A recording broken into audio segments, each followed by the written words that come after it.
üzrə gümüş medalçıları səhnəyə dəvət edirik. Alqışlarınızla.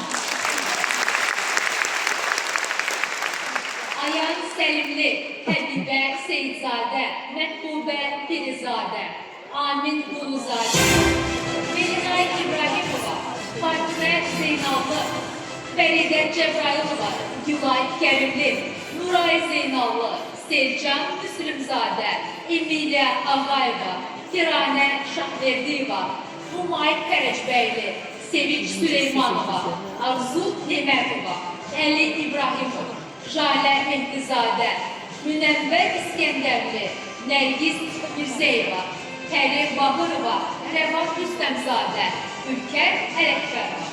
Medallarını təqdim etmiş səhnəyə Azərbaycan Dövlət Pedaqoji Universitetinin rektoru Cəfər Cəfərzadə, Təhsil Nazirliyi yanında İctimai Şuranın sədri Hikmət Əlizadə, Ev və Təhsil Nazirliyinin Avuz şöbəsinin müdürü Vaqif Məmmədovu səhnəyə dəvət edilir.